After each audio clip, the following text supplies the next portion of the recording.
Pak Ustadz Teddy, Bapak, Ibu yang dirahmati Allah, Alhamdulillah pada siang hari ini kita bertemu kembali di dalam Eye Contact sesi spiritual yang rutin kita adakan pada setiap hari Rabu jam 13.30 sampai jam 15. Yang insya Allah selalu diisi oleh Ustadz Teddy atau kadang-kadang juga Ustadz Oke dari Majelis Ridha Allah. Puji dan syukur kita panjatkan kehadirat Allah Subhanahu wa Ta'ala yang selalu melimpahkan rahmat dan karunia-Nya kepada kita. Alhamdulillah. Sholawat dan salam tidak lupa juga kita panjatkan, kita sampaikan kepada junjungan kita Nabi Muhammad SAW yang insya Allah dan akan selalu menjadi suri tauladan kita. Pak Ustadz Teddy, terima kasih sudah hadir kembali bersama kita untuk sharing ilmu yang insya Allah akan berguna bagi peningkatan keimanan dan keislaman kita. Hari ini kita akan bicara mengenai cara menjalani kehidupan dan mencari rezeki ya Pak Ustadz. Betul. Tapi tadi Pak Ustadz bilang akan ada pendalaman atau ada ilmu baru untuk sholat kusuk terlebih dahulu. Begitu, Alhamdulillah. Baik, Bapak dan Ibu, tanpa memperpanjang waktu, kita silahkan kepada Pak Ustadz Teddy untuk menyampaikan materi kita pada hari ini. Seperti biasa, selama Pak Ustadz menyampaikan, jika ada Bapak Ibu yang ingin menyampaikan pertanyaan, bisa dituliskan di chat, atau Bapak dan Ibu bisa raise hand dan kemudian buka mikrofonnya untuk bisa menyampaikan langsung dan berdialog dengan Pak Ustadz Teddy. Baik Pak Ustadz, waktu dan tempat dipersilahkan Pak Ustadz. Terima kasih Bu Yanti. Assalamualaikum warahmatullahi wabarakatuh. Waalaikumsalam warahmatullahi wabarakatuh. Untuk membuka kajian pada siang hari ini, mari sama-sama kita membaca 4 rangkaian doa, ta'awudz, basmalah, salawat kepada Nabi, kemudian kita membaca surat Al-Fatihah. Mari kita mulai. A'udzubillahi minasyaitonirrajim. Bismillahirrahmanirrahim. Allahumma sholli ala Sayyidina Muhammad wa ala ali Sayyidina Muhammad. Bismillahirrahmanirrahim. Alhamdulillahirabbil alamin. Ar-Rahmanirrahim. Maliki yaumiddin. Iyyaka na'budu wa iyyaka nasta'in. Ihdinas siratal mustaqim. Siratal ladzina an'amta 'alaihim ghairil maghdubi 'alaihim waladdallin. Asyhadu an la ilaha illallah wahdahu la syarikalah wa asyhadu anna Muhammadan abduhu wa rasuluh. Allahumma sholli ala Sayyidina Muhammad wa ala ali Sayyidina Muhammad. Segala puji syukur kita haturkan kehadirat Allah, berkat rahmat karunia hidayahnya, maka kita masih dapat dipertemukan pada siang hari dalam keadaan sehat walafiat. Tak lupa salawat dan salam kepada junjungan kita Nabi besar Muhammad Sallallahu Alaihi Wasallam beserta keluarganya dan pengikutnya hingga akhir zaman. Sebagai rasa syukur kita, mari kita sama-sama baca hamdalah dan salawat kepada Nabi. Alhamdulillahirabbil alamin. Allahumma sholli ala Sayyidina Muhammad wa ala ali Sayyidina Muhammad. Terima kasih juga kami sampaikan kepada Bapak Edi Iskandar dari Ibu Aceh yang sudah memberikan kesempatan kepada kami dari Majelis Ridha Allah untuk kita sama-sama kembali mengkaji, saling mentadaburi, saling mengingatkan, yang intinya dalam menghadapi hidup ini harusnya dari hari ke hari semakin baik. Kenapa? Sayyidina Ali menyampaikan, sahabat Rasul yang Khalifah Rasyidin yang keempat, bahwa kalau hari ini sama saja dengan hari kemarin, itu termasuk sebuah kategori rugi, orang yang merugi.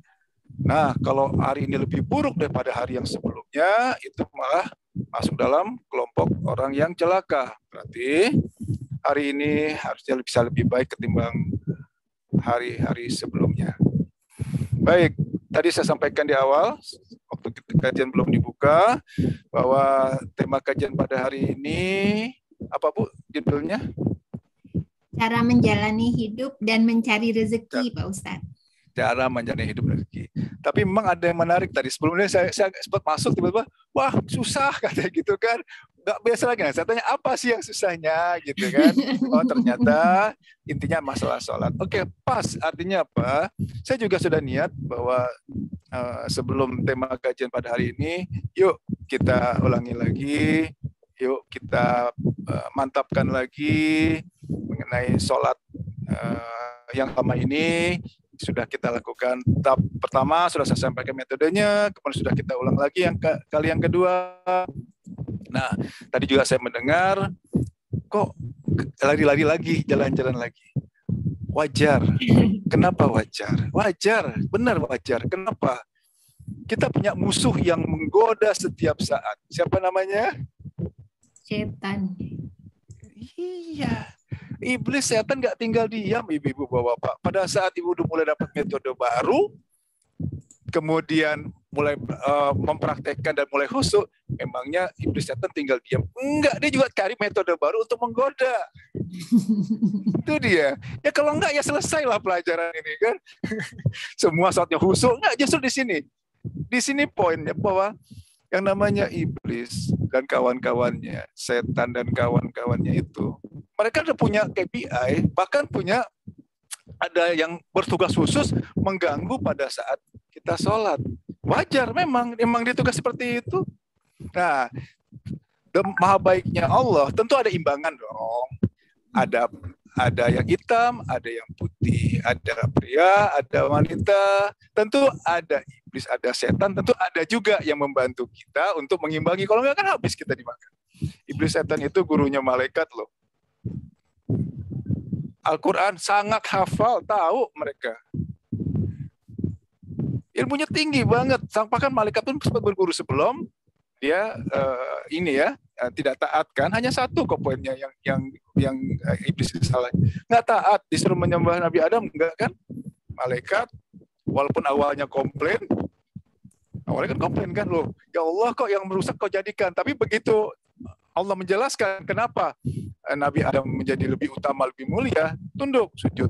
Nah, setan, iblis lah waktu itu ya, golongan jin kan, dia ini nggak taat. Justru dengan kondisi ini, Allah pun kemudian memberikan iblis bilang, oke, karena memang saya tidak diusir dari surga, kemudian nyatakan murtad, saya akan menggoda anak cucu Adam, kan gitu ayatnya ya. Menggoda itu berarti ya dari bangun tidur sampai tidur lagi. Nggak ada satupun poin yang dia akan lolos. Dia akan cari celah terus. Cari celah bagaimana supaya sholatnya nggak khusyuk. Bagaimana kemudian ada di kita jawab, oh ini sulit kok, susah. Begitu sudah paradigma susah, sulit, udah. Diri sendiri aja bilang sulit. Berarti kan sudah menutup diri pada saat Allah mau menolong kan. Allah berdasarkan praduga, prasangka hambanya, ini dia. Nggak sulit, mudah kok. Kenapa ada caranya? Ada, memang perlu proses, dan ini harus memang kita lakukan secara terus dan istiqomah. Jangan sekali keluar bahasa sulit, jangan. Karena nanti memang jadi sulit jadinya, udah gitu loh. Sayang kan? Nah, tinggal sekarang bagaimana caranya supaya ibadah kita, terutama sholat, makin baik dari hari ke hari, semakin baik kualitasnya. Kuantitas mah gampang, tambah rakaatnya selesai kan? Cuma apakah kualitas kita semakin baik? Ini pertanyaannya. Selama ini kan ngejar target, jumlah kan ya Bu ya? Wah, tahajud 8 rakaat, witir 3 rakaat, duha 8 rakaat, misalkan kayak gitu kan? Nah, tapi kualitasnya, sholatnya cepet-cepet, pikiran jalan-jalan, nyampaikan bacaan sholat, ngomong kepada Allah, ngadap kepada Allah, nggak tahu apa yang disampaikan. Kan aneh gitu loh. Nah inilah yang kemudian alhamdulillah kami diingatkan oleh Pak Guru, kami dapat dari Pak Guru, kemudian kita menyampaikan kepada jamaah semua. Supaya kenapa? Supaya yang namanya sholat itu bukan hanya sekedar penggugur kewajiban. Bukan hanya kewajiban, tapi sampai tahapan kita senang melakukan sholat. Ingat diagram yang kemarin ya. Begitu sudah senang, berarti jadi butuh. Kalau namanya senang butuh, serius nggak belajar? Serius kan jadinya. Kok hanya sekedar kewajiban? Ya udah azan lagi, udah sholat, selesai sholat bubar, udah yang yang namanya berbohong lagi, yang namanya nipu lagi, korupsi lagi, kan gitu. Sehingga target sholat menjaga kejadian mungkar nggak masuk, nggak tercapai kan. Oke, sekarang kita balik ke sholat. Kenapa sholat sering-sering kita ulang? Kenapa sih, apa sih pentingnya sholat, Bu? Coba kita ingatkan lagi. Satu, Bu Yanti, kenapa harus sholat kita benar-benar kita seriusi? Karena sholat Kenapa? itu adalah ibadah yang pertama kali ditanya dan diminta pertanggungjawabannya, Pak Ustadz. Bagus. Satu. Yang kedua, kenapa sholat? Karena ada 3 loh. Ya, karena sholat mencegah perbuatan keji dan mungkar. Oke, lanjutan ayatnya, ibadah yang ini ya, yang tidak ada yang lebih penting, lebih utama ketimbang sholat. Itu lanjutan ayatnya kan gitu. Mencegah kejadian mungkar, kemudian ibadah yang paling utama itu adalah sholat. 2, yang ketiga Bu, sholatnya baik, maka ibadah yang lain pun akan baik. Sholatnya baik, amal ibadah yang lain pun akan baik. Sholatnya baik, berarti keluarganya harmonis. Sholatnya baik, berarti keuangannya pun akan baik. Kenapa? Allah berfirman seperti Rasulullah bersabda, barang siapa yang sholatnya baik, maka amalnya pun akan baik. Sholatnya buruk, amal ibadahnya pun akan buruk. Amal itu apa? Perbuatan kita mulai dari tidur lagi, dari bangun sampai tidur lagi. Itu yang namanya amal, perbuatan kita. Artinya apa? Kalau sholat subuh kita benar, berarti dari subuh sampai zuhur, yang namanya amal ibadah kita akan dapat yang baik-baik saja. Tercegah dari kejahatan keji dan mungkar. Sholat, doa langsung pada Allah. Iya, permintaan. Ingat, bahkan bisa tanya, mana yang lebih mustajab, doa dalam sholat apa di luar sholat? Dalam sholat. Di dalam sholat. Makanya maksimalkanlah sholat, terutama pada saat duduk di antara 2 sujud. Gitu, berdoa, doa apa semasa masuk kan? Semua permintaan, semua permasalahan Bapak Ibu ada di situ. Oke. Saya buka diagram sholat ya, supaya nanti bisa ingat lagi, nanti ada pendalamannya. Coba saya share sebentar.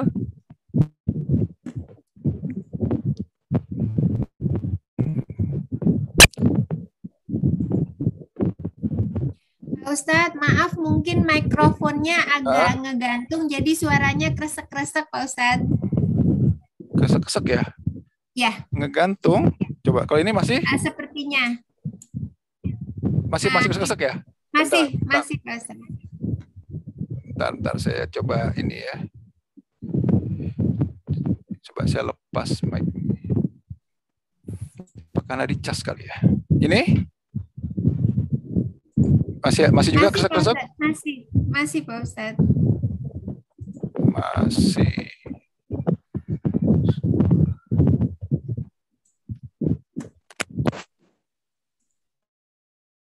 Hands free? Sudah hilang, Pak Ustadz. Sudah hilang. Oh, hilang ya, berarti hands free-nya. Oke, kalau gitu. Ya, maksudnya sudah kreseknya sudah hilang, Pak Ustadz, sudah baik, sudah bersih suaranya. Iya, oke. Barusan saya cabut ini apa? Oke. Coba diagram sholat. Kita lihat di sini ya, untuk mengingatkan Bapak Ibu semua.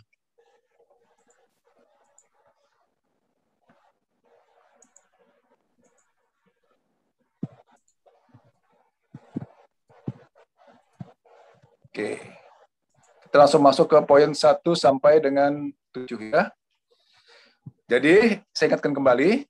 Pertama, yang namanya sholat itu harus bersuara, jangan di dalam hati. Surat 17 ayat 110. Lantas sekeras apa? Ayat berikutnya, surat 7 ayat 55. cukup terdengar di telinga kita masing-masing. Berdoalah dengan lemah lembut. Artinya bersuara, tapi terdengar di telinga kita masing-masing. Itu yang pertama. Jangan di dalam hati. Oke. Yang kedua, tidak boleh menggunakan nafsu. Apa sifat nafsu? Terburu-buru, tergesa-gesa. Contoh, pada saat duduk di antara dua sujud, bagaimana selama ini kita lakukan? Rabbil firli warhamni wajibuni warfaqni. Nah, kalau sholatnya seperti itu, menggunakan nafsu atau bukan? Terburu-buru pakai nafsu. Kenapa tidak boleh pakai menggunakan nafsu? Karena nanti akan diminta pertanggungjawaban adalah ruhani kita. Lantas bagaimana caranya supaya rohani kita mulai sholat? Ya jangan tergesa-gesa. Pelan-pelan aja baca. Rabbil firli warhamni. Gitu ya. Oke, yang ketiga. Anggota tubuh sebagai saksi. Tangan, kaki akan menjadi saksi di yaumil akhir. Minta pertanggungjawabannya.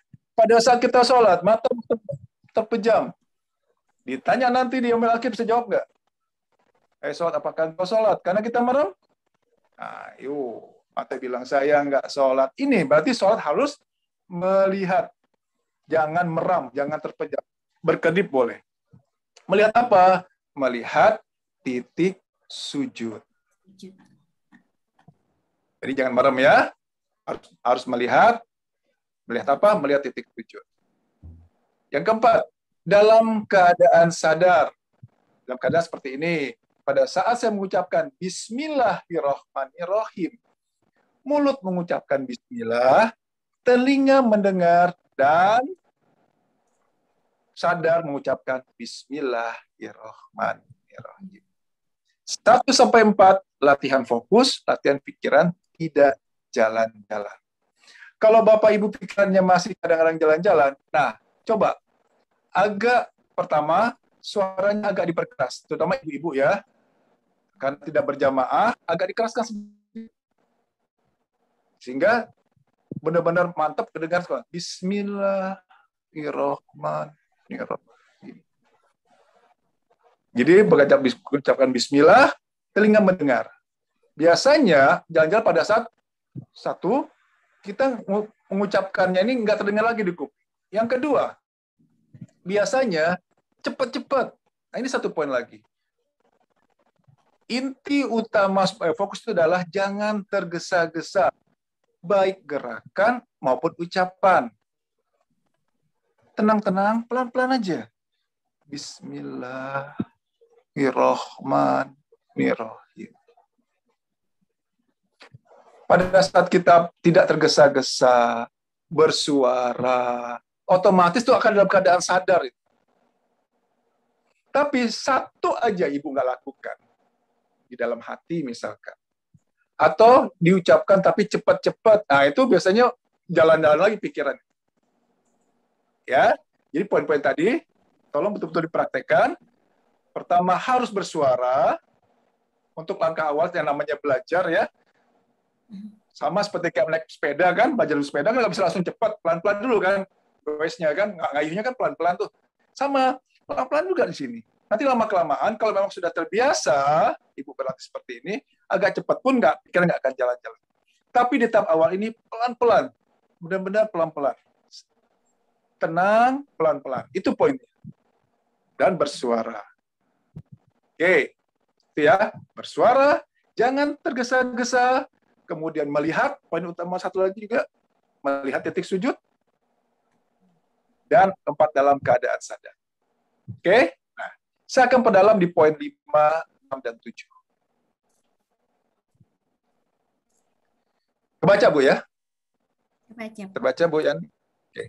Kebaca, Pak Ustadz. Allah sangat dekat. Nah, di sini. Allah sangat dekat. Betul. Tapi apakah kita sudah dekat dengan Allah? Ini dia permasalahannya. Nah, sekarang, yuk kita belajar bagaimana bisa mendekat dengan Allah. Karena poin 5, 6 ini sholat dengan menggunakan rasa. Kalau yang tahap sebelumnya, kan saya sudah sampaikan, sholat itu ada yang namanya memuji, ya Bu ya. Kemudian ada pernyataan, ada satu lagi apa Bu? Yanti? permohonan. Doanya. Ya, benar kan? Jadi ada 3 sikap. Nah ini, tolong ini dipraktekkan. Ya, nanti dia mantapkan lagi. Contoh, pada saat baca Al-Fatihah, ayat pertama sampai keempat, Bismillahirrahmanirrahim, sampai dengan Malik Yaumiddin, itu adalah sikap atau rasa memuji kan? Allah yang maha baik, yang menguasai hari pembalasan kan? Sikap atau rasa memuji itu ditimbulkan. Ayat berikutnya, iyyaka na'budu wa iyyaka nasta'in. Itu sikap apa, Bu? Pujian, pernyataan atau permohonan? Permohonan. Iyyaka na'budu wa iyyaka nasta'in. Pernyataan kan, hanya kepadamu lah ya Allah. Iya kan? Hamba meminta hanya kepadamu lah ya Allah memohon pertolongan. Kan gitu. Berarti sikap, rasa, pernyataan atau bersumpah. Benar-benar kan? Maka ada penekanan di situ kan? Nabar istilahnya. Iyyaka na'budu wa iyyaka nasta'in. Hanya kepadamu lah ya Allah hamba meminta. Hanya kepadamu lah hamba mohon pertolongan. Kan gitu. Nah, ayat 6 dan 7. Ihdinas syiratal mustaqim. Ya Allah, tunjukilah saya jalan yang lurus. Itu apa? Permohonan. Doa. Kita memohon kepada Allah. Yang namanya pernyataan, pujian, pernyataan, permohonan itu sama nggak? Beda kan sikapnya, harusnya. Nah, selama ini apa? Al-Fatihah kita kan sama-sama aja, datar-datar aja kan. Nah, mulai sekarang mulai berlatih sikap atau pada saat kita mengucapkan Bismillahirrahmanirrahim itu tuh harus dengan rasa memuji sampai dengan Malik Yaumiddin. Nah, kemudian ayat berikutnya yang kedua, sebelum kita buat iyyaka na'budu, oh ini pernyataan. Berarti bersungguh-sungguh kan. Iyyaka na'budu wa iyyaka nasta'in. Ayat 6 dan ke-7. Oh, ini memohon. Berarti timbulkan rasa permohonan. Ihdinas syiratal mustaqim. Syiratal ladzina an'amta alaihim ghairil maghdubi alaihim waladdallin. Nah, ini yang harus dilatih. Makanya mau tidak mau, suka tidak suka, kita harus tahu apa arti bacaan sholat. Harus paham kapan kita memuji, kapan kita memohon, kapan itu pernyataan. Hanya 3 sikap itu aja kok. Ya. Dan pada saat kita ruku itu sikap apa? Apa bacaannya, Bu? Subhana Rabbil azim wa bihamdi. Sikap apa itu? Pujian, pernyataan atau permohonan? Ayo. Pernyataan, Pak Ustaz. Bu, Maha suci Engkau ya Allah, yang Maha agung dan terpuji. Pujian. Ini bagaimana sulit jadinya kan? Aduh, oke. Saya akan ulang-ulang terus biar ibu-ibu mantap. Soalnya ingat loh, 3 poin tadi. Sholat yang pertama kali ditanya, bukan yang lain-lain, bukan ibadah yang lain, bukan permasalahan utang, bukan permasalahan penyakit, bukan. Sholat yang akan pertama kali ditanya. Perbaiki terus kualitas sholat kita, ya. Oke. Nah, Fatihah 3 sikap. Ada 1 ayat, saat ayat pertama sampai ke-4 itu berupa pujian kepada Allah, memuji Allah. Kemudian ayat ke-5 itu sumpah atau pernyataan, benar-benar iyyaka na'budu wa iyyaka nasta'in. Kemudian 6 dan 7 itulah permohonan. Ihdinas syiratal mustaqim. Oke, dilatih di sana nanti. Nah, pada saat ruku, sikap apa tadi? Memuji. Pujian. Maha suci Engkau ya Allah, yang Maha agung dan terpuji. Oke. Sami Allahu liman hamidah. Memuji juga. turun, sujud. Subhana rabbiyal a'la wa bihamdi. Sikap apa? Memuji. Memuji. Maha suci Engkau ya Allah, yang maha tinggi dan terpuji. Berarti sikap memuji juga. Nah, kemudian duduk di antara dua sujud. Sikap apa ini? Permohonan. Permohonan. Yang namanya memohon, berarti kan benar-benar merendahkan diri, merendahkan ego kita dan bersungguh-sungguh. Kan kayak gitu kan? Saya minta tolong ke Bu Yanti. Bu Yanti, tolong saya. Kan kayak begitu. Mesti ngomongnya cepat-cepat atau pelan-pelan kalau minta tolong? Pelan-pelan. Oh, ya kan? Ini kan enggak minta tolong sama Allah. Rabbi fili warhamni wajibuni warfaqni warzuqni wa'afini wa'fuani. Mana Allah mau menolong? Sah salatnya? Sah. Hanya sebagai penggugur kewajiban. Tapi begitu pelan, yang namanya mohon kan? Gini, ya Allah, ampunilah saya. Kasihanilah saya, ya Allah. Tutuplah aib saya. Kan gitu yang benar minta kan? Tingkatkanlah derajat saya. Bagi yang banyak masalah dengan keuangan, berilah saya rezeki, ya Allah. Warzuqni. Bagi yang punya masalah, warfaqni, ya Allah, berilah saya petunjuk. Yang penyakitnya nggak sembuh-sembuh, wa'afini, ya Allah, berilah saya kesehatan, ya Allah. Wa'fuani, maafkanlah saya. 8 doa yang sangat luar biasa. Jangan disia-siakan. Selama ini, sholatnya cepat, doanya lama kan? Setelah sholat, ya kan? Sholatnya cepat, begitu doa lama banget ditanya. Sayang loh. Jelas sudah yang paling bagus ya disia-siakan. Padahal kita tahu sholat itu adalah posisi hamba paling dekat dengan penciptanya. Kita tahu doa dalam sholat itu lebih makbul, lebih mustajab dibanding sholat. Kita sia-siakan. Oke, ya sekarang kita masuk pendalamannya. Oke, tadi fokus sudah jelas. Sekarang kita masuk ke mengenai yang rasa. Allah sudah dekat. Betul, bahkan lebih dekat daripada urat leher manusia. Apakah kita sudah dekat? Yuk kita belajar bagaimana supaya kita makin mendekat kepada Allah. Nah, gini. Saya kasih waktu 2 menit. Bapak, Ibu, silakan posisinya tenang, ya. Mata jangan terpejam, fokus ke satu titik. Silakan apa saja boleh sebagai sarana. Jangan jelalatan, jangan celinguk gitu ya. Baca subhanallah. Ya, subhanallah aja. Tapi praktekkan tadi, perlahan-lahan, telinga mendengar, dan tambah rasa Allah dekat dengan saya. Hadirkan Allah dekat, bahkan lebih dekat daripada ulat leher. Hadirkan gitu. Bisa berasa, Bu, sebelum kita ini? Hadirkan dulu rasa itu. Allah dekat dengan saya. Bisa berasa seperti itu? Oke, hadirkan rasa itu dulu ya. Hadirkan rasa itu, Allah dekat dengan saya. Kemudian baca subhanallah pelan-pelan. Seperti tadi. Subhanallah. Subhanallah. Subhanallah. Sambil terus dihadirkan Allah itu dekat dengan kita. Oke, mulai berlatih ya.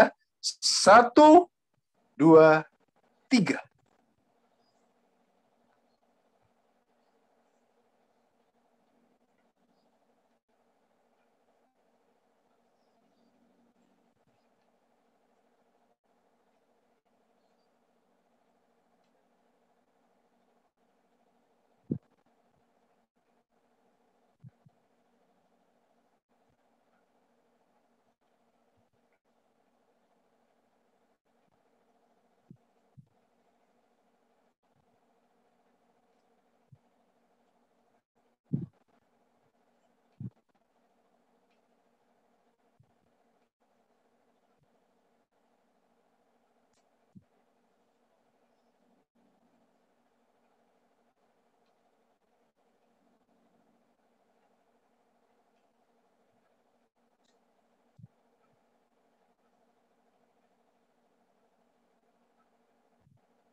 Ya, bagaimana?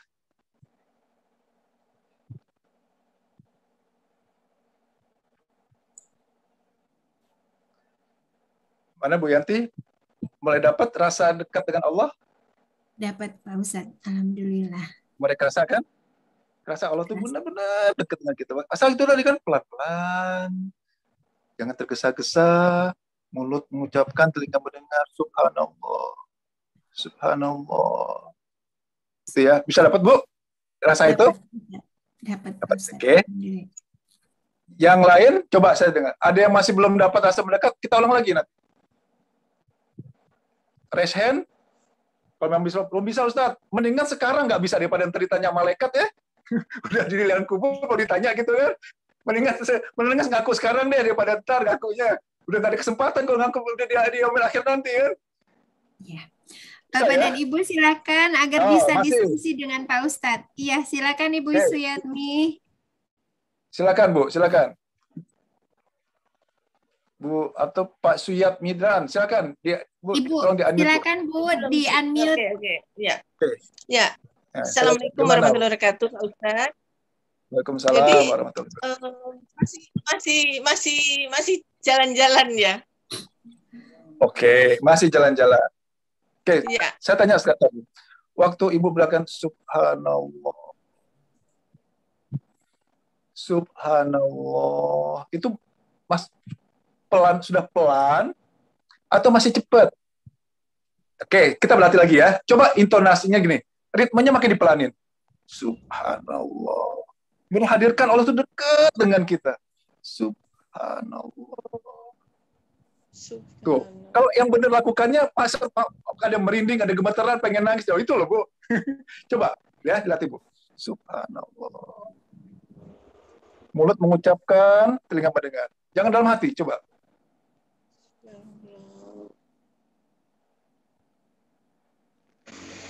Jangan merem. Jangan terpejam, jangan terpejam. Subhanallah. Subhanallah.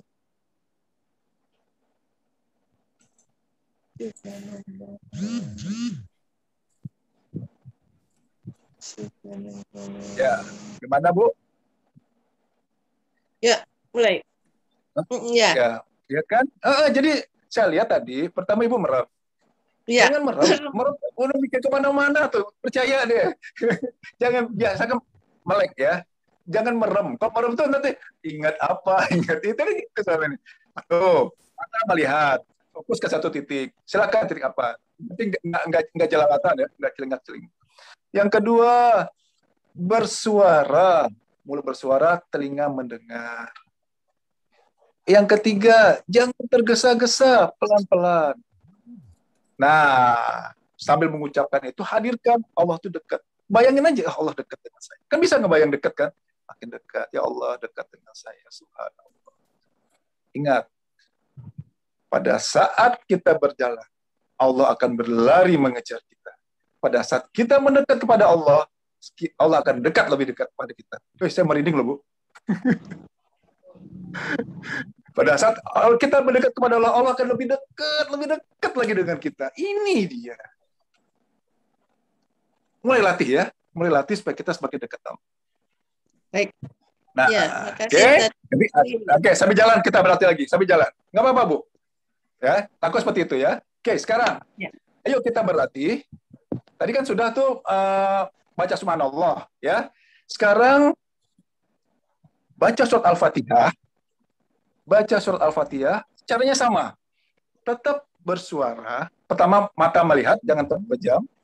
Bersuara, mulut mengucapkan bismillah, telinga mendengar, jangan tergesa-gesa. Ya. Jangan tergesa-gesa dan sadar. Bismillahirrahmanirrahim. Sambil rasa dihadirkan terus, mendekat dengan Allah. Allah itu dekat. Allah itu dekat, gitu kan? Rasa dekat itu yang seperti tadi dipertahankan, kok bisa ditingkatkan terus? Saya kan udah dapat tuh Ibu, ada yang bisa merinding, sedih. Nah, rasa itu ditingkatkan lagi, ditambah makin dekat. Allah dekat dengan saya. Nah, mulai baca Al-Fatihah, hadirkan rasa itu ya. Sama, perlahan-lahan. Kemudian mulut mengucapkan, telinga mendengar, dan rasa Allah dekat. Oke. Kita berlatih baca Al-Fatihah. So, hitungan saya ya. Pertama hadirkan dulu rasa Allah dekat dengan kita. Allah dekat dengan saya kok, Allah dekat gitu kan. Allah dekat sama saya.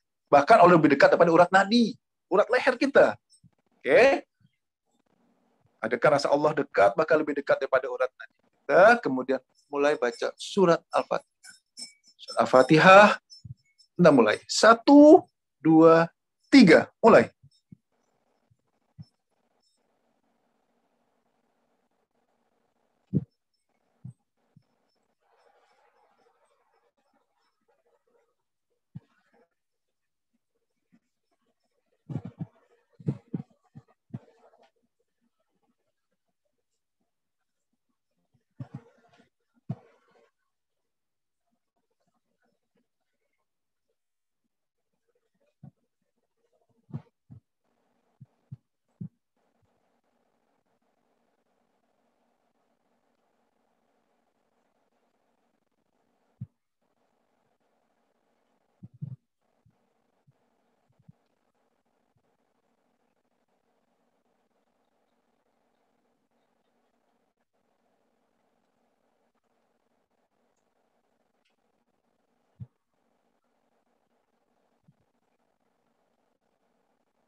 Ya, bagaimana? Setannya lari katanya. Ini bisa aja setannya. Ya iya lari Bu, kau baca pakai rasa seperti itu. Nah, Bu, tadi Ibu merem saya lihat. Jangan merem Bu. Coba matanya melek, melihat, fokus. Saya lihat Ibu merem. Kemudian agak jelalatan dikit. Itu agak lari nanti. Oke? Nanti kita berlatih lagi. Gak apa-apa. Ya saya ingatkan lagi. Tetap mata melihat, jangan terpejam.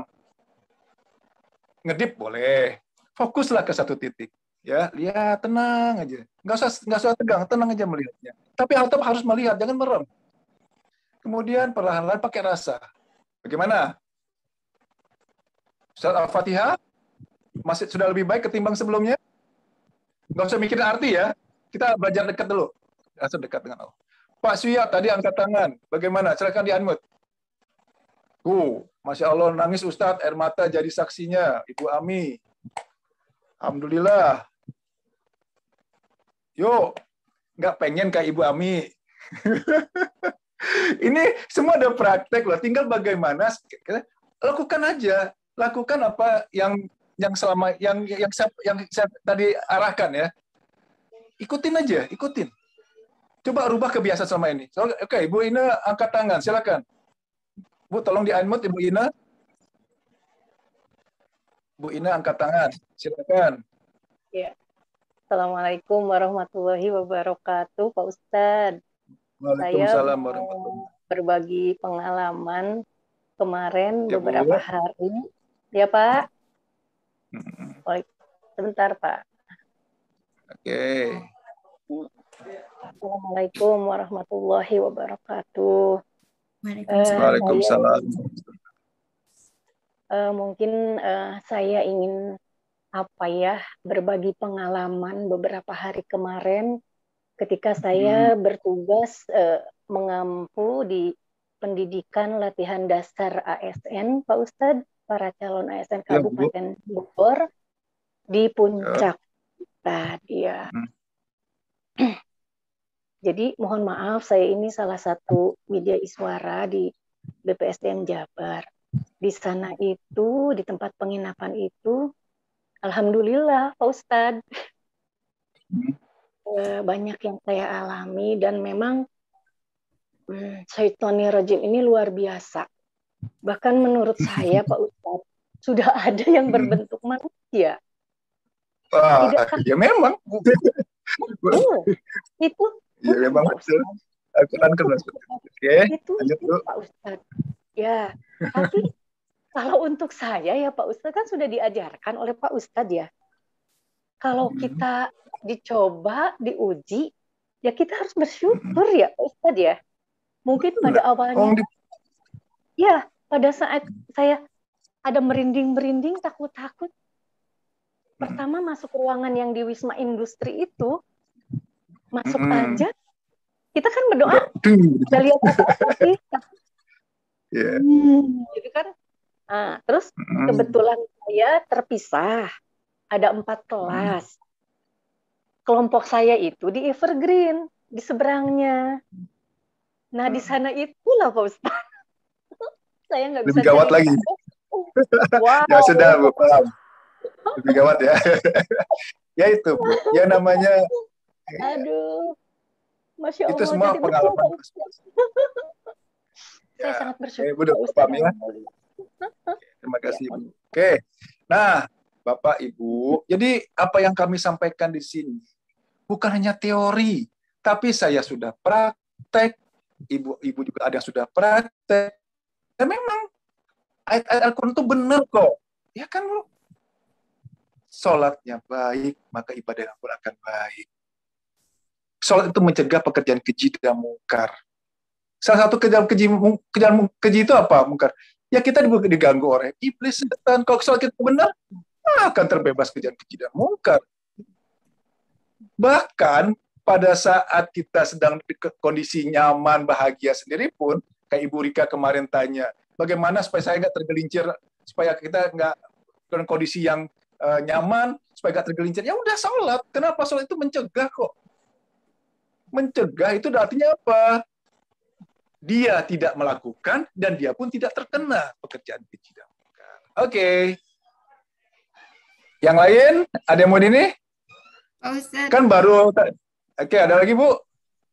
Pak Ustadz. Silakan. Izin tanya, saya jadi ingat Pak Ustadz. Gini Pak Ustadz, saya itu kalau sholat, Pak Ustadz, suka ngantuk Pak Ustadz. Jadi terutama misalnya kalau sholat berjamaah di masjid sama sholat tarawih, even saya sih Pak Ustadz, insya Allah khusyuk dan fokus gitu ya Pak Ustadz, tapi cepat sekali ngantuk Pak Ustadz, dan itu saya harus berjuang untuk bisa selesai gitu Pak Ustadz. Oke, gini. Kenapa ngantuk? Nggak sadar kan? Kalau orang sadar bisa ngantuk nggak? Berarti harus sadar menyampaikan gitu loh, Bu. Sadar mendengar. Itu kan. Selama kita nggak sadar, udah pikiran jalan-jalan. Begitu merem, hilang langsung kan. Jalan sana, jalan sini. Tiba-tiba udah selesai. Atau malah ketiduran gitu kan. Nah, ini Bu. Inilah. Saya pernah waktu itu dengar kajian salah satu ustadz di masjid saya, itu ada setan khusus yang kerjaannya godain, kita lagi sholat, ada lupa namanya siapa, ada itu. Jadi job desk-nya gangguin orang sholat. Bener, ada itu. Nah, tapi kok kakek kita lakukan tadi? Kita sadar, kemudian bersuara. Kan semua telah ditutup itu kan? Yeah. Kemudian paham, oh ini memuji nih. Pakai rasa. Pada saat Allah dekat dengan kita, tadi ada yang Bu ingat tuh siapa tuh bilang tadi kan Bu, setannya lari gitu. Benar, karena Allah dekat dengan kita gitu loh. Kenapa kita ketiduran digoda oleh iblis, setan? Karena Allahnya jauh. Yang dekat, nah yang dekat siapa? Setan. Itu kan problemnya. Nah, pilihan dua, dekat dengan Allah atau dekat bukan dengan Allah kan? Ya ayolah, latih seperti ini. Latih supaya kita dekat dengan Allah. Terutama pada saat sholat. Nanti di luar sholat pun begitu sudah terbiasa sholat, sholat pun akan dekat dengan Allah. Oke, kita berlatih lagi. Tadi baca subhanallah udah. Kemudian baca Al-Fatihah sudah kan? Oke. Sekarang pada saat kita latihan ruku, baca ruku apa? Subhana Rabbiyal Azimi wa bihamdi. Ya. Oke. Sama seperti tadi, tenang, ya. Kemudian hadirkan Allah dekat dengan kita, perasaan dekatnya, bahkan lebih dekat daripada ulat leher kita. Kita baca Subhana Rabbiyal Azim bihamdi dengan perlahan-lahan, tenang, bersuara telinga mendengar. Oke. Saya hitungan saya ya. Jangan terpejam, sekali lagi. Matanya jangan melek, melihat. Silakan pilih salah satu titik fokus. Oke, hadirkan. Kalau dekat dengan saya gitu, kalau dekat pada orang leher kita. Mulai baca. Doa pada saat subhana rabbiyal azim. 1, 2, 3.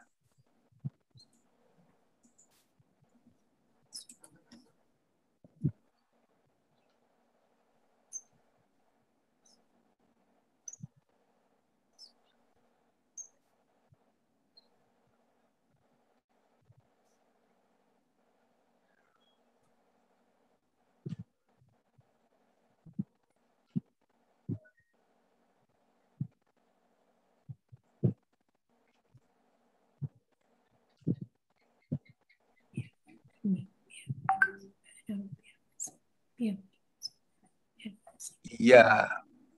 Bagaimana? Ada perbedaan? Oke, yang pikirannya masih jalan-jalan. Udah 4 contoh, angkat tangan. Kita live, kita bahas. Coba masih ada yang pikiran masih jalan-jalan? Atau sebelum makin membaik, rasakan ada perbedaan dong dari yang sebelumnya. Tadinya hanya sekedar subhana rabbiyal azimi wa bihamdi. Sekarang sudah mulai pakai rasa perlahan-lahan. Ini yang namanya tuh izin setan iri. Nah, ini yang kita sebut di sini sholat dengan menggunakan rohani. Kenapa dengan menggunakan rohani? Karena nanti akan ditanya adalah rohani. 1, ruh kita yang akan diminta pertanggungjawaban. Yang kedua, ruh kita sudah mengenal Allah sebelum kita diciptakan. Itu dia. Jadi, sholat itu jangan hanya jasmani saja, rohani itu sholat. Bagaimana caranya? Dengan mempergunakan rasa. Dekat dengan Allah, kemudian rasa itu kan, rasa dekat, bacanya perlahan-lahan, sadar. Oke, sekarang kita coba lagi. Pada tadi ruku sudah, sujud. Apa bacanya, Bu? Subhana Allah wa bihamdi. Ya, kita berlatih lagi ya. Sama seperti tadi, baca perlahan-lahan, tenang, perlahan-lahan, mulut mengucapkan, telinga mendengar, mata jangan terpejam, melihat satu fokus ya, ke satu titik. Kemudian hadirkan rasa, benar-benar Allah dekat dengan saya, Allah dekat kok, Allah dekat dengan saya. Baca subhana rabbiyal a'la wa bihamdihi. 1, 2, 3. Mulai.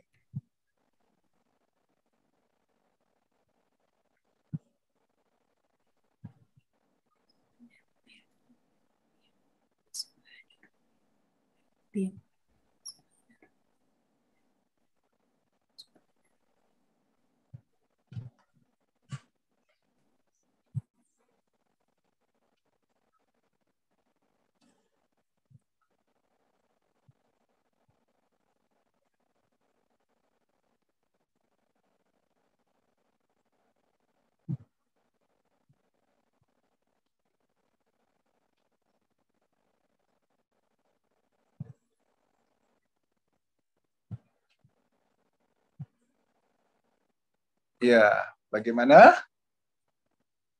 Semua semakin dapat ini kan feel apa bahasa Indonesia? Rasa gitu ya. Ditekan mic-nya, Bu, tadi ke unmute. Oke, silakan. Kita sudah sampai tadi ke posisi sujud. Masih ada yang kesulitan? Terasa sangat sedih, macam-macam perasaan, ada yang merinding, ada yang merasa sedih, ada yang sampai nangis. Tapi saya mau tahu masih ada nggak yang pikirannya jalan-jalan? Nggak apa-apa, nanti khusus privat di sini privat. Yang pikir masih jalan-jalan, angkat tangan, yuk kita sama-sama kita praktek. Yang masih pikiran jalan-jalan, susah Ustaz, oke. Yang merasa susah, Ibu Ina, Bu Ina coba, silakan Bu. Kenapa Bu Ina? Bu Ina angkat tangan lagi. Yuk, Bu Ina. Ya, silakan Bu Silakan. Ina.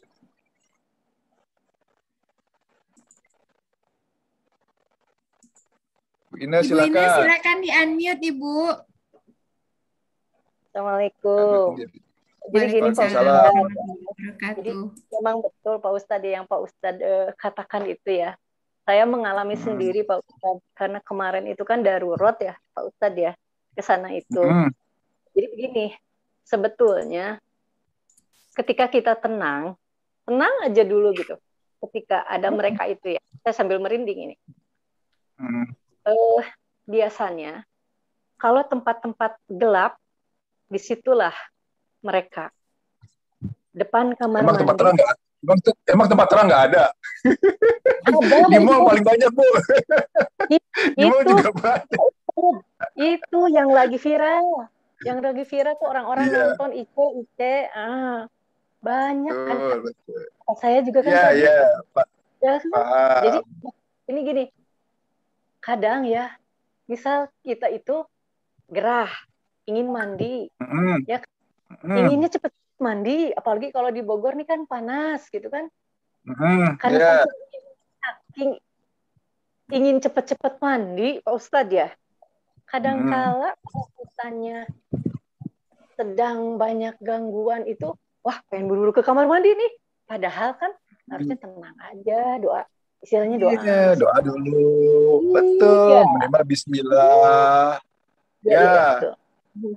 Oke, Ustaz, ini kita melenceng dari topik. Iya ya. Diingatin sama itu Bu Ami itu melenceng dari topik katanya. Saya sebetulnya mau Oke, Ustaz. Ketika sholat pun Pak Ustaz, dan setan itu sepunten. Setan kan gurunya malaikat ya. Kadang kita ingin baca ini dan ingin baca ini. Contoh misalnya, ketika saya ingin menghafal Azariyat, misal gitu kan, tiba-tiba terbuka Quran yang lain. Contoh saya kemarin, saya jujur Pak Ustadz, saya belum hafal juz amma semua Pak Ustadz. Kemarin tuh di mobil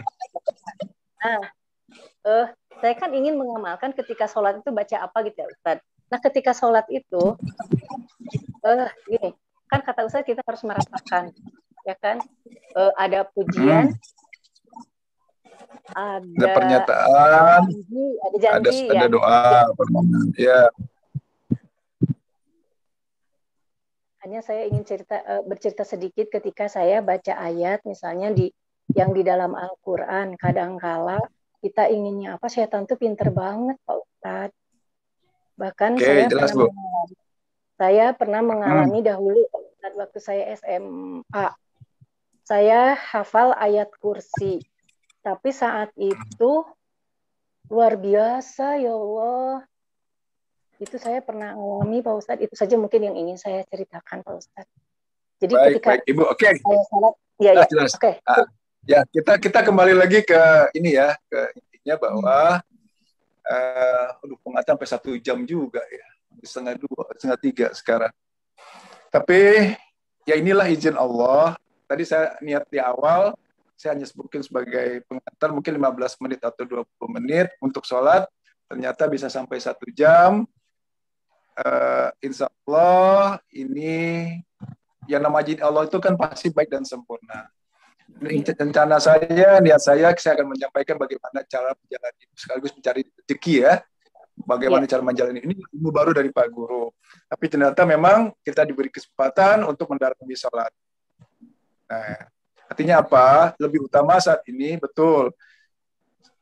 Tahap pertama, tahap kedua saya sudah sampaikan, ini adalah tahap ketiga. Untuk semakin kita memperbaiki kualitas sholat. Mulai sholat itu menggunakan rasa. Sebelumnya sudah diajarkan bagaimana memohon, benar-benar sungguh-sungguh. Sekarang hadirkan Allah Maha, makin dekat, kalau dekat dengan kita. Oke? Ya, sekarang untuk sholat, saya rasa cukup. Atau ingin bertanya sebelum saya lanjut? Masih ada waktu setengah jam, saya coba ini sampaikan tema hari ini. Ya, Bapak cukup dan Ibu jika masih ada yang tentang sholat, atau nanti bisa japri Pak Ustadz juga ya Pak Ustadz ya. Boleh. Jadi mau nanti konsul mengenai sholat dan lain-lain silakan dicatat aja nomor handphone saya 0853. Mungkin sambil diketik di chat Bu di kolom chattingnya. 0853. Iya. 7171. Ya Pak Ustaz. 6633. 633. 0853 7171 6633. Oh, itu Pak Rahmat angkat tangan itu. Ya, 0853 itu ada WA-nya juga kok. Silakan. Ada yang resen, Bu? Silakan. Iya, silakan Pak Rahmat. Silakan di-unmute, Pak. Iya, ini Ustaz. Assalamualaikum Ustaz, mau bertanya ini Ustaz. Waalaikumsalam Pak Rahmat, silakan. Iya, ini Ustaz yang mau saya tanyakan ketika kita mau setelah berjamaah Ustaz ya. Kita kan sudah selesai sudah selesai baca surat Al-Fatihah. Imam juga sudah selesai ya. Nanti kan imam itu kan bacaan surat-surat jisamanya kan beda-beda Ustaz ya. Nah, kalau misalkan imamnya kebagian yang panjang itu kan otomatis kan kita diam gitu ya. Nah, ketika diam itu apa yang sebaiknya kita lakukan Ustaz? Nanti kalau misalkan itu kan pikiran kita kan jadi melayang-layang imamnya itu bacanya panjang. Cara mensiasatinya gimana Ustaz? Terima kasih Ustaz. Ya. Rasulullah bersabda pada saat mendengar ada Al-Quran dibacakan, tugas kita apa? Mendengar. Ya, dengar. Nah, mendengar ini pun dalam keadaan sadar dan dekat dengan Allah. Hadirkan Allah dekat dengan kita dan mendengar. Selama ini Ustaz, imamnya baca panjang, pikiran kita jalan-jalan. Kenapa? Kita nggak fokuskan untuk niatkan untuk mendengar. Dan nggak ada kan selama ini rasa dekat dengan Allah. Coba, pada saat mendengar. Walaupun ayatnya panjang, tapi rasa kita makin mendekat dengan, udah dapat bisa kan? Mas Rahmat bisa dekat dengan Allah kan rasanya ada ya. Kayaknya Allah itu dekat banget kan, bahkan dekat pada urat leher, kan bayang gitu. Lebih dekat daripada urat leher kita gitu loh. Nah, silakan praktekkan. Walaupun surat yang dibacakan panjang, mohon maaf, mungkin bacaannya juga kurang bagus sehingga ini. Tapi kalau kita dekat dengan Allah, nggak akan lari-lari pikiran. Hadirkan rasa itu dan dengar. Tugas kita mendengar. Ya, jadi kewajiban makmum pada saat imam membacakan surat-suratnya, surat pendek, mungkin surat panjang juga kalau ada surat Isya. Maghrib mungkin pendek ya, ataupun subuh, dengar. Oke, jelas ya? Oke, yang lain? Ini nyampein tema hari ini nanggung nih kayaknya, tapi nggak apa-apa ya. Mengenai sholat, cukup ya? Apa ada lagi? Nggak ada lagi? Mengenai sholat? Oke, saya masuk ke tema hari ini. Cara menjalani hidup dan mencari rezeki. Sesampainya nanti setengah sampai di mana ini ya, kita sambung minggu depan. Oke. Diwakili oleh Bu Yanti. Benar nggak kalau keinginan kita adalah bahagia dunia akhirat? Betul Pak Ustadz. Ingin bahagia dunia akhirat. Ingin bahagia. Kalau keinginan Ibu Yanti, keinginan saya, keinginan Bapak Ibu yang hadir di sini, ingin bahagia dunia dan akhirat, perbuatan kita itu harus benar, harus benar, atau boleh salah? Harus benar. Harus benar. Berarti apapun perbuatan kita harus benar kalau ingin bahagia dunia dan akhirat. Oke. Sekarang kita bahas ya. Berarti kalau ingin bahagia dunia, perbuatan harus benar. Kita bahas satu-satu. Perbuatan. Yang namanya perbuatan itu, apapun ya, kegiatan kita, perbuatan kita, lebih enak itu dengan secara kesadaran, diri sendiri kita sadar melakukannya, atau dipaksa orang lain. Dengan kesadaran diri sendiri, Pak Ustadz. Dengan kesadaran diri sendiri. Berarti perbuatan harus benar dan dengan kesadaran diri sendiri. Nah, Oh, perbuatan yang dipaksa. Ibu Yanti kalau makan sukanya makan apa? Kenapa? Nasi Padang, Pak Ustadz. Nasi Padang. Oke, makan nasi Padang. Karena kesukaan ibu makan nasi Padang, maka ibu dengan sukarela, wah senang makan nasi Padang. 1 bungkus. Dikasih 2 bungkus. Masih cukup? Masih enak? Dikasih 3 bungkus. Dikasih 4 bungkus. Dikasih 10 bungkus semua makan. Jadi enak nggak? Kalau udah dipaksa seperti itu. Enggak. Enak. Jadinya, nah ini dia. Berarti yang namanya kesadaran itu harus dengan sesuai dengan apa kesadaran kita, ya, sadar tanpa dipaksa. Berarti perbuatan benar itu harus kita laksanakan dengan kesadaran diri sendiri. Sadar ketimbang dipaksa. Lebih baik seperti itu. Tapi ada kalanya sih sadarnya setelah dipaksa. Contoh, udah babak belur sana sini kan, usaha sini gagal sana, gagal sini, mentok. Kemudian baru kan berserah diri, serahkan. Baru kita perbaiki apa yang kita lakukan, perbaiki ibadah kita, perbaiki sholat. Itu dipaksakan berarti kan? Lebih enak dipaksa apa dengan kesadaran? Enak kesadaran, Pak Ustadz. Berarti sebelum Allah memaksa, yuk dengan kesadaran diri sendiri perbaiki ketaatan kita. Oke, sekarang syarat supaya terjadinya perbuatan. Apa perbuatan contohnya ya? Bu Yanti hadir di room ini sebagai host. Terjadi kan sekarang kan? Ya. Oke. Perbuatan Ibu apa? Ibu sebagai host di acara kajian siang hari. Syaratnya apa? Ayo. Apa syaratnya supaya terjadi suatu perbuatan? Ada niat, Ustaz. Cakep. Keinginan. Ingin dulu kan? Nah, keinginan. Ingin dulu. Oke. Kalau keinginan saja apakah cukup? Enggak.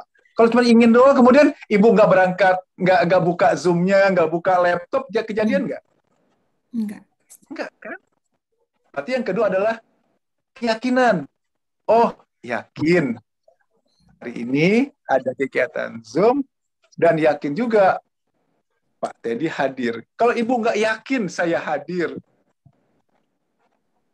bisa nggak kejadian? Ibu nggak, Ustaznya kayak nggak ada nih. Ibu buka nggak Zoom-nya? Nggak kan? Karena ibu yakin saya hadir, walaupun itu nanti ada kemungkinan nggak ada, tapi ibu yakin, oh Ustaz Teddy sama ini nggak pernah telat kok, biasanya dapat. Ya kan yakin berarti kan? Pertama niat, yang kedua keyakinan.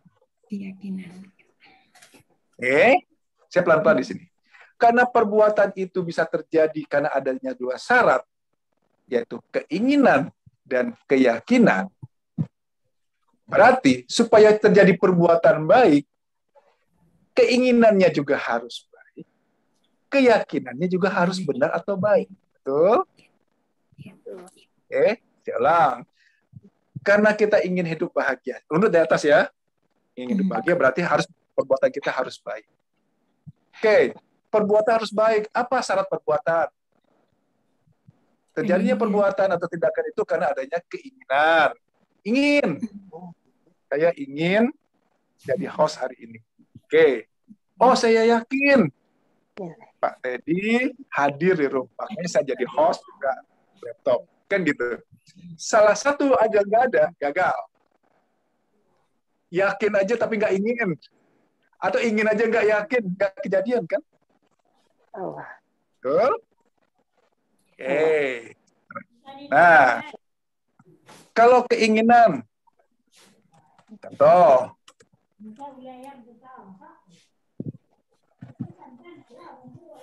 keinginan kita, ibu adalah ikut pengajian, menjadi host di sini, bukunya yang awalnya di mute semua, Itu mudah, yang keinginan. Ingin mudah. Semua orang dapat. Kita ingin. Oke. Tinggal poin yang kedua. Keyakinan. Ini yang kita sering agak bermasalahnya. Karena keinginan harus benar supaya nanti adanya timbul perbuatan yang benar, berarti keyakinan juga harus benar. Keyakinan di sini kita pernah kaji. Keyakinan itu pasti benar atau bisa salah. Ayo. Siapa? Keyakinan benar. Pasti benar. Ah? Pasti benar. Oke. Oke, saya tes sekarang. Sepakat nggak semua? Saya tanya sekarang. Kita cek keyakinan ya. Ini kotak apa? Vitamin ya? Baca sini. Oke. Ya. Menurut Ibu, keyakinan Ibu di dalamnya apa? Isinya? Keyakinan Ibu apa? Isinya. Menurut isinya? Sebentar. Kok kayak ada uang? Nah, tuh ada satu. Ibu bilang, tuh kan bener nggak? Ibu yakin dalamnya ada uang. Ya udah, yang lain. Bu Yanti apa? Aku yakin. Yakin ada uang di dalamnya.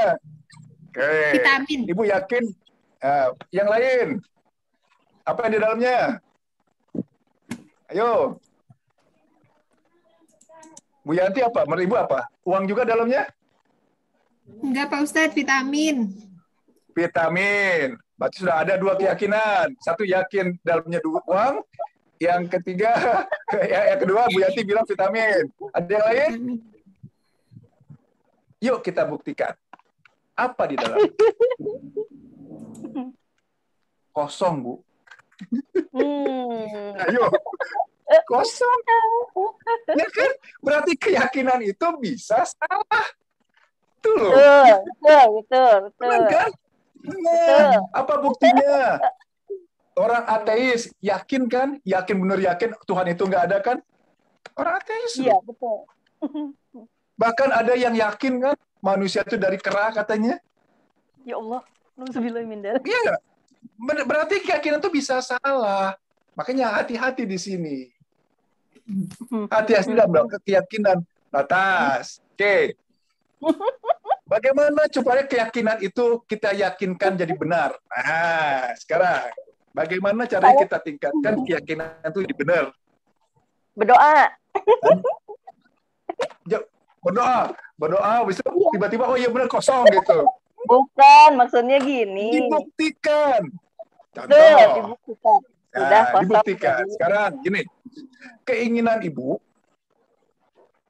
ingin membuat teh manis. Ya. Supaya perbuatannya benar, hasilnya teh manis, apa yang harus lakukan? Yuk. Ambil bikin air. Teh manis kan? Siapkan air. Kemudian gula. Dan gula. Setelah itu dicampur jadi satu. Oke? Ya. Kemudian dicicipin kan? Ya. Dibuktiin nggak? Oh iya benar. Kalau ternyata di dalam wadah yang sama-sama halus, sama-sama putihnya, nggak ada tulisan itu gula atau garam. Kemudian ternyata Ibu yakin di kotak yang satu, ini contohnya misalkan, ya ada dua, sama kan, sama-sama bening gini kan. Padahal isinya itu satu garam, satu gula. Gimana coba Ibu yakin? Keyakinan supaya benar. Harus dibuktikan kan? Ibu masukkan yang di sini, campur jadi air, campur dengan teh, Ibu aduk, oh manis, oh benar. Berarti ini adalah gula. Berarti keyakinan itu supaya menjadi benar harus dibuktikan. Bisa dibuktikan. Supaya kira-kira apa? Supaya keyakinan itu menjadi benar. Bagaimana caranya? Dengan mempergunakan rasa salah satunya. Setuju nggak? Pakai rasa. Sekarang, Itu yang terlihat. Sekarang bagaimana caranya kalau kita berbuat itu sudah benar atau salah? Pakai rasa apa? Ruhani. Kalau kita berbuat salah, berbuat dosa, perasaan lega, happy, atau nggak enak? Enak, kalau misalnya nggak nyaman. Ciri-cirinya itu. Nggak nyaman. Oh, berarti perbuatan saya ini salah. Nah, itu yang dilatih. Bagaimana caranya supaya rasa kita makin, itu tadi, pakai cara pada saat sholat mendekat kepada Allah. Perasaan, oh Allah dekat. Itu, arahnya ke sana, ke sini nanti. Maka kenapa awalnya sholat, dia arahnya ke sini. Supaya kenapa? Supaya kita sense rasa kita makin, oh ini salah. Walaupun berbohong, biasa gini, bohongnya kan dikit. Gitu kan. Bohongnya kan terpaksa. Kan gitu. Nah nanti akan tuh bergeser. Kayaknya gak enak aja. Kalau ngomong yang nggak benar, nggak usah bohong bener-bener bohong sedikit aja udah nggak enak. Sholat jangan nggak sholat, belum sholat aja agak telat sedikitnya nggak enak. Itu rasa di situ. Jadi poinnya adalah perbuatan benar. Karena kita ingin bahagia, berarti keyakinan harus benar. Bagaimana keyakinan benar? Buktikan. Dengan apa salah satunya? Dengan rasa.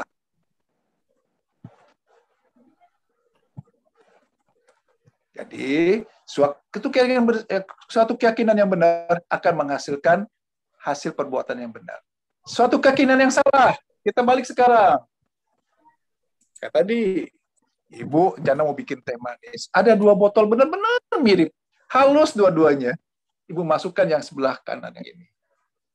Begitu dimasukin, asin. Berarti, keyakinan tadi, oh yakin kok yang kanan ini pasti gula. Nanti keyakinan tadi kan bisa salah. Tapi setelah dibuktikan bahwa oh iya salah nih. Harusnya ambil yang ini gitu. Nah, jelas? Oke. Inilah yang kemudian dipraktekkan pada saat kita sholat. Keinginan untuk sholat. Niat. Tuh. Udah niat. Niat sholat. Semua orang mudah. Saya mau niat mau sholat. Gampang. Tapi kemudian keyakinan. Ini yang kuncinya. Oh, saya yakin. Kalau sholat saya baik, maka amal saya, kehidupan saya akan baik.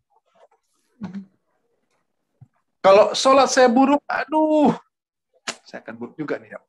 Nah, keyakinan seperti ini dibawa pada saat kita akan melaksanakan sholat. Satu. Yang kedua, Ibu yakin sholat itu akan menjadi yang pertama kali dihisab? Yakin. Karena yakin, berarti kita bersungguh-sungguh kan dalam sholat kan. Yang namanya orang sungguh-sungguh, boleh nggak pikirannya jalan-jalan? Yang namanya sungguh-sungguh, boleh nggak entar aja lah nanggung? Ya, oke. Karena itu udah yakin, sholat ini sebagai penolong kita dunia dan akhirat. Pertama kali dihisab. Yakin sholat ini mencegah pekerjaan keji dan munkar. Bahkan yakin sholat ini memang yang paling utama, ibadah yang lebih utama dibanding yang lain, berarti kita harus lakukan yang terbaik. Kenapa yang terbaik? Karena kita juga yakin nanti di yaumil akhir akan ada yang namanya yaumil hisab. Hisab. Dihisab itu apa? Diminta pertanggungjawabannya dan di semua rekamannya diperlihatkan. Bukan tulisan. Kenapa? Yang namanya diperlihatkan berarti kan semua kan? Mulai dari kita lahir sampai kita meninggal, semua tindak tanduk kita diperlihatkan. Semua kelakuan kita, semua kegiatan kita, baik yang benar maupun yang salah akan direkam. Hasil rekaman tadi ibarat suatu CD ya, suatu memori lah kita gitu kan, memory card lah. Allah masukkan ke alatnya, Ini analogi aja ya. Kemudian diperlihatkan, ini fulan, kamu lahir ini. Kamu masih kecil, dewasa, tua. Masih kecil, pikiran jalan-jalan. Wajar, baca soalan. Masih bercanda. Remaja, ya udahlah, masih remaja. Udah dewasa, masih begitu juga. Udah senior, masih gitu juga. Sholatnya. Nah, ya kan? Ini loh. Yuk, dengan keyakinan tadi, kita yakin bahwa ini akan di yaumil hisab, akan dipertanyakan. Yang pertama, akan di setel, di rewind, lagi itu adalah sholat. Bahkan maha baiknya Allah, kalau sholat wajibnya masih kurang, sholat sunnahnya kan? Ada sholat sunnah nggak? Itu, yuk masukin itu sholat sunnah. Nah, ini dia. Oke. Sekarang contoh yang kejadian yang paling nyata ya. Misalkan Ibu Yanti ingin tanya ke saya, Pak Teddy ada di mana? Oke. Oh, saya bilang, saya lagi di kantor, Bu. By phone. Supaya Ibu yakin, ya, supaya Ibu yakin saya benar di kantor, apa Ibu lakukan? Cukup percaya dengan saya, atau Ibu pakai cara lain? Ayo, apa? Video call, Pak Ustadz. Nah, itu dia. Video call. Oh, lihat. Oh, benar. Di kantor begitu di video call. Background-nya ini kok, gitu kan. Di rumah ini, gitu. Nah, itu salah satunya. Asas pembuktiannya ya. Ini analogi saja.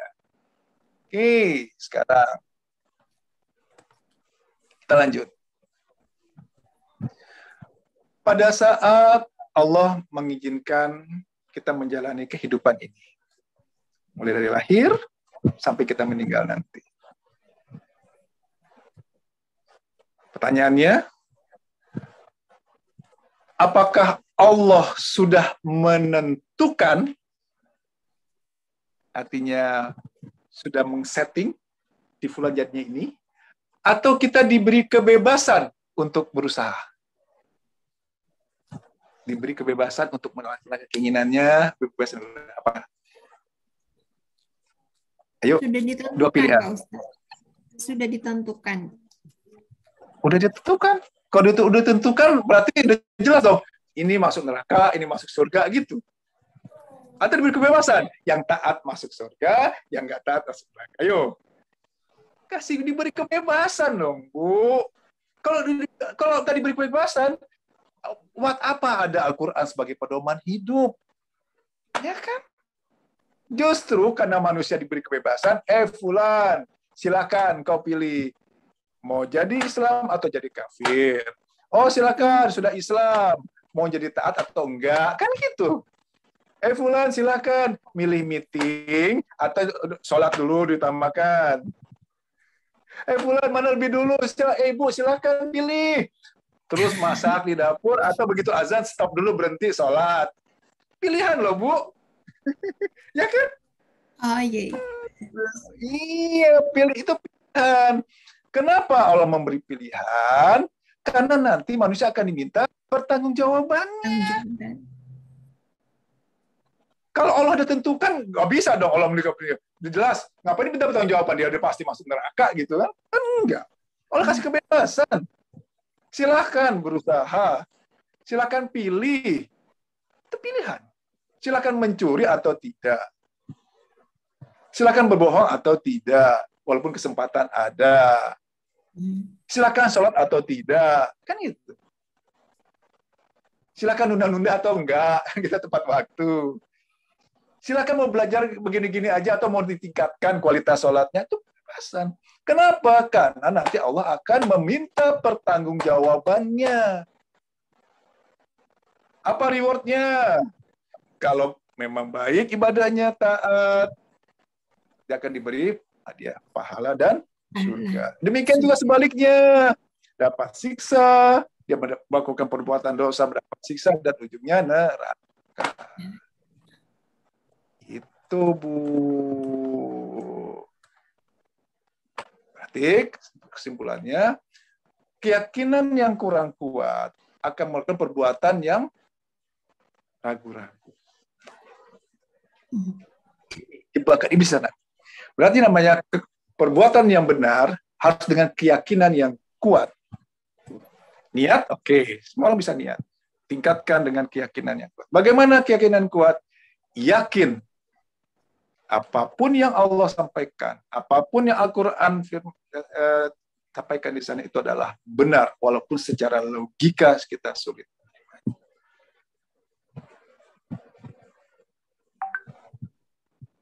Allah menjamin rezeki.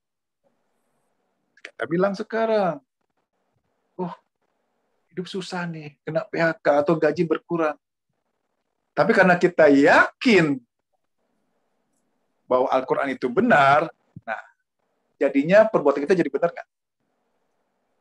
Jadi benar kan? Coba kalau ragu-ragu, apa iya ya? Apa iya ya kalau iman sabar sholat ya benar Allah menolong? Padahal Al-Quran jelas, hai orang yang beriman, jadikanlah sabar dan sholat sebagai penolongmu.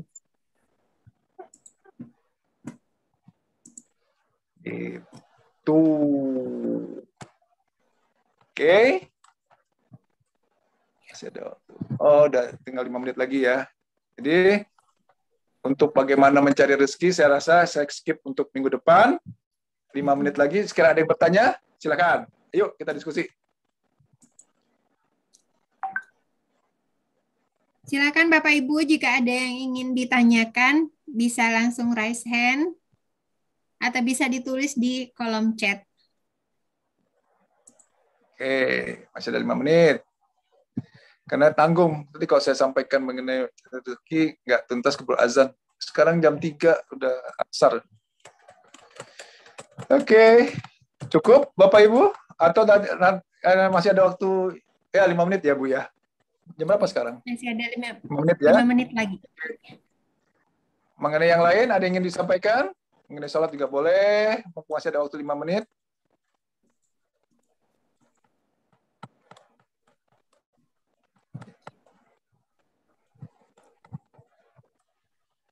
Jelas ya mengenai tadi? Yang saya sampaikan bagaimana keyakinan itu harus benar. Kenapa? Supaya perbuatan kita benar. Kenapa harus perbuatan benar? Karena itu syarat untuk kita bahagia dunia dan akhirat. Keinginan bahagia dunia akhirat adalah keinginan kita semua bahagia dunia, bahagia juga di akhirat. Oke. Kalau tidak ada, kita tutup ya. Kita baca Fadilah Fatihah. Jadi formatnya bukan kita langsung menyampaikan Fatihah ini untuk si fulan atau bukan. Format kita format doa. Nanti biar Allah nanti yang menyampaikannya. Ada pertanyaan nih? Ada dari Ibu Suyatmi, Pak Ustadz. Beliau menanyakan keyakinan dengan berpikir positif itu apa bedanya, Pak? Oke. Berpikir itu mempergunakan apa? Pikiran, logika. akal. Bisa terjangkau, bisa tidak terjangkau. Betul? Oke. Kalau bicara keyakinan, itu pakai apa? Iman. Ada batasannya nggak? Ada. Menurut kita, kanker stadium 4 secara logika nggak bisa sembuh. Kalau menurut keyakinan, Allah menolong bisa sembuh nggak? Sembuh. Hutang 3 miliar, aset udah nggak punya, pekerjaan udah nggak ada. Secara logika, mungkin nggak lunas dalam waktu 2 bulan? Ustaz Oke lunas tuh. Nah, itu dia. Oke. Jadi itu bedanya. Logika itu logika ada banyak keterbatasannya. Logika positif, menurut kita baik, kan kesannya positif kan? Belum tentu baik. Oke. Kapan logika dipakai? Jadikan dia sarana untuk beriman. Gimana kita mau ikut pengajian kayak begini kalau nggak pakai akal? Harus pakai logika kan? Buka dulu Zoom-nya, ya kan? ketik dulu ininya, masukkan dulu linknya, kan gitu. Oke, mohon maaf sudah azan, jadi kita tutup saja ya. Kita tutup dengan membaca Fadilah Fatihah yang saya sampaikan, yang tadi, nanti akan kita sampaikan. Auzubillahi minasyaitonirrajim. Bismillahirrahmanirrahim. Allahumma sholli ala Sayyidina Muhammad wa ala ali Sayyidina Muhammad. Ya Allah, yang Maha Pengasih, Maha Penyayang, kami mengucapkan surat Al-Fatihah. Mohon ya Allah, fadilahnya disampaikan kepada junjungan kami, Nabi besar Muhammad Sallallahu Alaihi Wasallam beserta keluarganya, kepada guru-guru kami, kepada kedua orang tua kami, kedua mertua kami, dan kepada seluruh anggota keluarga kami, putra-putri kami, istri atau suami kami, dan kami yang hadir di sini. Al-Fatihah. Bismillahirrahmanirrahim. Alhamdulillah. Iyyaka na'budu wa iyyaka nasta'in. Ihdinas siratal ladzina ghairil maghdubi. Amin. Amin, amin ya rabbal alamin. Mari kita tutup dengan baca hamdalah. Alhamdulillah ya rabbal alamin. Assalamualaikum warahmatullahi wabarakatuh. Baik, Pak Ustadz Teddy, alhamdulillahirabbil alamin. Terima kasih banyak untuk sharing ilmunya pada hari ini, Pak Ustadz. Semoga menjadi amalan bagi Bapak beserta keluarga. Termasuk juga tadi praktek yang sudah kita coba, dan mudah-mudahan semakin meningkat kehusukan dan di dalam kita dalam melakukan sholat.